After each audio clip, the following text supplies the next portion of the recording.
Level 1, the Bedroom Freestyler. At 14, your studio is not a studio. It is a bedroom with thin walls, a cracked phone, oldest earbuds, and a notebook hidden under homework, so nobody laughs at what you write. Everyone else thinks you are just replaying songs too loudly, but you are studying them like maps. You pause verses, count syllables, copy rhyme patterns, then cross out your own lines because they sound fake when you say them back. At 2 a.m., when the house finally goes quiet, you pull the blanket over your head and whisper into your phone like the whole world might wake up if you chase the beat too hard. The first recordings are terrible. Your voice sounds smaller than the one in your mind. You run out of breath before the punchline, rush the hook, stumble on words you thought were easy, and delete 37 voice memos before sunrise. But one night, 4 bars land clean. Not perfect, just real. You play them again, then again, feeling your chest rise with a secret nobody can judge yet. For the first time, rap is not only something famous people do through speakers, it is a door inside your own mouth. You still have no fans, no mic, no studio, no plan. But you have a line you do not hate, and that is enough to keep you awake. The next day, you write during class, tapping rhythms on the desk, hearing drums under every normal sound, already chasing the next line in secret. Level 2, the first upload nobody. At 16, the dream becomes public because you press upload. The mix is rough, the cover art looks homemade, and your name feels strange in the title box. But your voice is online now. You refresh the page like a heartbeat. 12 plays. 15. 27. Most of them might be you. At school, nobody treats you differently. But every quiet moment, you check your phone, hoping one stranger heard something real. Then a comment appears from someone you do not know. This is actually fire. It is only 5 words, but it feels bigger than applause because it did not have to be kind. The fear changes after that. Before, you were scared no one would hear you. Now you are scared the wrong people will. A friend jokes about the track. Another says the beat is good, which means your verse was not.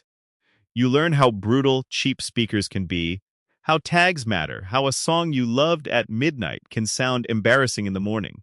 Still, you upload again. A second track. A short freestyle. A rough video filmed against a blank wall. The numbers stay small, but they are no longer 0. Someone adds you to a tiny playlist. Someone asks, "Is that you rapping?" And you pretend to laugh while your whole chest tightens.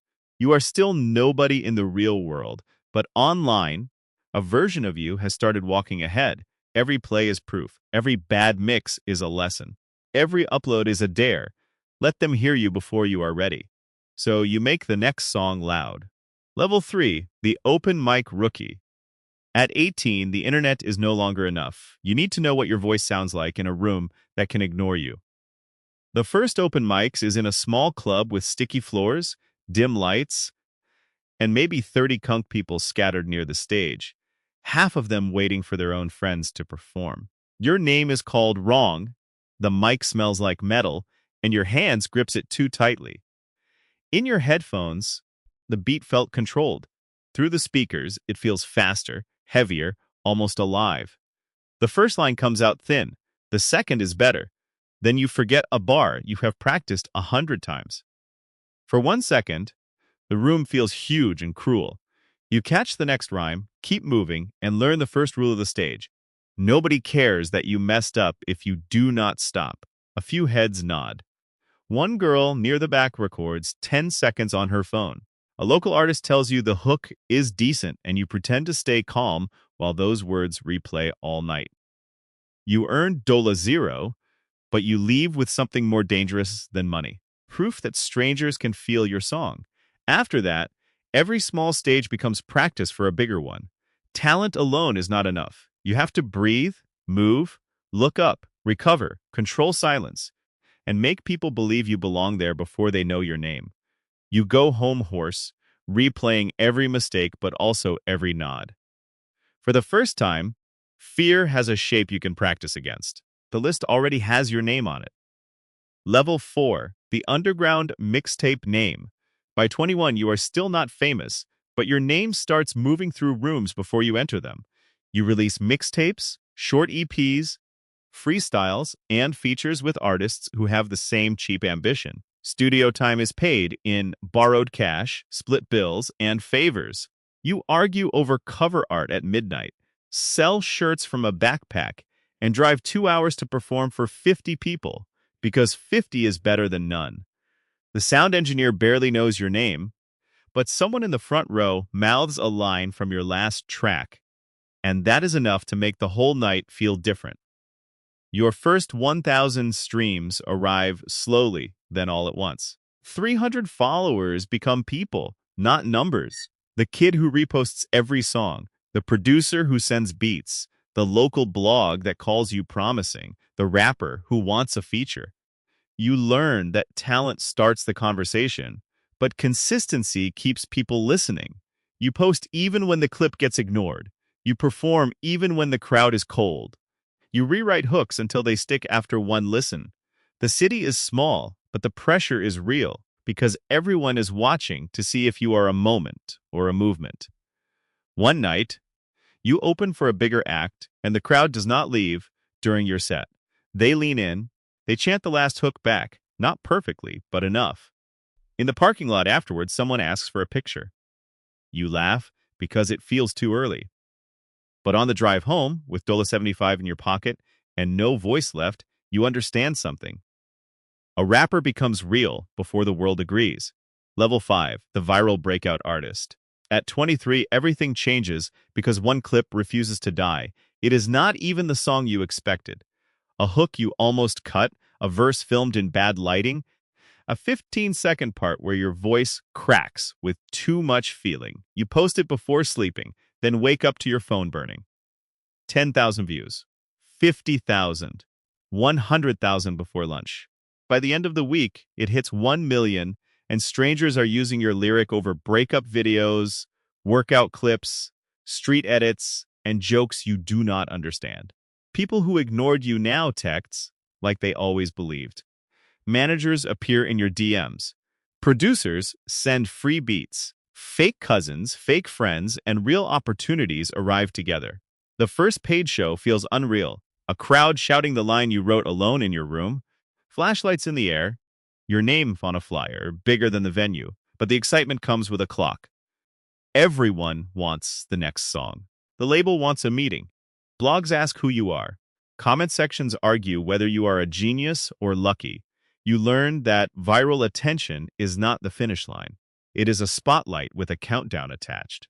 If you freeze, the internet moves on. If you rush, you become a copy of your own moment. So you go back to the studio while the numbers climb, trying to make music from truth instead of panic. The hardest part is staying yourself while everyone is finally watching. You hear the deleted voice memos in your head, and remember when 27 plays felt impossible. Now millions are listening, and somehow the same question returns. Can your next line prove you belong here? Level 6, the label-signed rising star. At 25, music becomes a machine around you. You sit in a glass office while people discuss your future with words like advance, rollout, budget, ownership, and radio. The deal feels like a door opening, but every door has locks you cannot see yet. Suddenly, you are flying to sessions, recording in studios nicer than your first apartment, and meeting artists whose posters used to cover your wall. Better equipment does not make writing easier. It makes every weak line louder. Producers wait behind the glass. A manager checks the calendar. The label wants a single. Your old fans want the raw version of you. New fans want another hit. You learn that being signed does not mean being safe. It means the dream now has deadlines. Rehearsal teaches your body what fame demands. Interviews in the morning, studio at night, flights before sunrise. A 30-city tour where your voice has to sound hungry even when you are exhausted. The first-time fans wait behind the barricade. You smile until your cheeks hurt, then sit on the bus wondering why victory feels heavy. Bad reviews land hard. A chart appearance feels good for 10 minutes before someone asks what is next. Still you grow. You learn contracts, publishing, stage pacing, and how to protect the part of you that made the first songs matter. The rising star rank is not about being discovered. It is about surviving the moment after discovery, when the industry tries to turn your voice into product, and you have to turn pressure back into music. Level 7, the chart-topping superstar. At 28, your voice is no longer hidden in headphones. It is everywhere. Cars pass with your hook shaking the windows. Gyms play your single during warm-ups. Clubs shout the ad-libs before the beat even drops. Your album debuts near the top of the charts, and the first arena night feels impossible. 15,000 people in the dark, phones glowing, waiting for a song you once wrote alone with a cracked phone. When the beat starts, the crowd screams the first line louder than you can rap it. For a second, you just stand there, realizing the bedroom was never as small as it felt. Money changes fast. The tour bus has leather seats. The hotel has a view. A performance can pay Dola 100,000, and your family no longer has to pretend not to worry. But fame takes payment too. Every outfit becomes a headline. Every lyric becomes a theory. Every mistake gets clipped, slowed down, reposted, and judged by people who call you real only when you suffer for them. The label wants bigger hooks. Brands want cleaner edges. Old fans want the hungry version who had nothing to lose. New fans want the superstar who never misses. You win awards, get nominated, lose in public, smile for cameras, walk back to the dressing room feeling strangely quiet. The hardest part is not reaching the top. It is staying human when the top turns you into a screen. So before every show, you play one old voice memo, rough, offbeat, and almost embarrassing. It reminds you that the crowd did not create your voice. They only found it. Then the lights drop, your name fills the arena, and you step out again, carrying every version of yourself onto the stage. One breath, then go. Level 8, the rap mogul. By 35, you are no longer only the artist on the stage. You are the meeting after the show, the contract on the table, the studio key in someone else's hand. For years, people sold your image, your sound, your hunger, and your story. Now you learn to own pieces of the machine that once owned your schedule. You buy back masters, start a label, build a studio, and sign the first young rapper who reminds you of yourself at 16. Nervous, stubborn, talented, and broke. The first seven-figure brand deal feels like a trophy until you realize money is the easy headline. Responsibility is the real rank. An artist misses a release date and your company absorbs the damage. A producer wants credit. A manager wants control. A kid you signed wants fame faster than growth.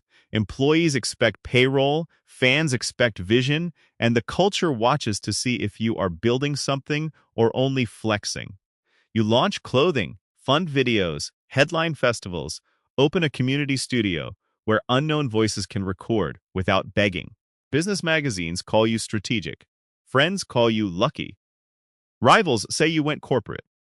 But you know ownership is not leaving rap. It is protecting the future your younger self never had. You still perform, but your power is different now. You can put another artist on stage. You can turn a basement song into a national rollout. You can say no to a deal because you understand the fine print. At night, walking through your studio, you hear music leaking. A kid is recording the same lines again and again, chasing one perfect take. You smile because empires do not start with money. They start with someone refusing to sound small. Level 9, the hip-hop legacy icon. At 43, the chase feels different. You have sold out arenas, watched albums go platinum, won awards, survived bad press, rebuilt your name, changed sounds, and watched new waves of rap arrive after you. Some trends make you smile, some make you feel old, but then a young artist says your second album taught him how to be honest, and time stops feeling like an enemy. It feels like evidence. Your old songs have become memories for people who grew up with them. They played after breakups, before games, in first cars, in dorm rooms, in jobs they hated, in nights they thought they would not survive. Fans bring faded tour shirts. Producers sample hooks you recorded when rent was late. Kids argue over your best verse like it is history class. The first microphone you bought now sits behind glass. beside the notebook with crossed-out bars. You keep it there because legacy should never erase hunger. You still record, but you no longer chase every chart like it can prove you exist. You mentor younger artists, fund free studio program, and tell them what no one told you early enough. Attention is loud, but identity has to be louder. Some listen, some learn through fire. You understand both. The culture calls you a legend, but the word feels too clean for what it cost. It does not show the 2 a.m. doubt, the deleted takes, the friends who disappeared, the rooms where executives smiled while trying to own your future. It does not show the nights when the crowd screamed your name and you still missed the kid who wrote in secret. So you protect him. Before anniversary shows, you play the first upload with the bad mix and 27 plays. The room laughs at how rough it sounds, but you do not. You hear courage. You hear a voice stepping into public before it was ready. That is the beginning of everything. One evening, after a tribute performance, you hear someone rapping under his breath. A teenage opener is practicing alone, phone in hand, repeating one line until it stops shaking. He freezes when he sees you. You do not give a speech. You just nod and say, "Run it again." His face changes like a door opened. Later, the crowd barely knows his name, but he steps on stage anyway. His voice cracks once. He catches the next bar. A few heads nod. One person records 10 seconds. You watch from the side, smiling, because you know the moment. The rank was never only about money, trophies, or being called the greatest. It was about turning one hidden voice into proof that another hidden voice can survive. And somewhere, long after the lights go down, a kid with a cracked phone records a verse at 2 a.m., deletes it, breathes, and tries again.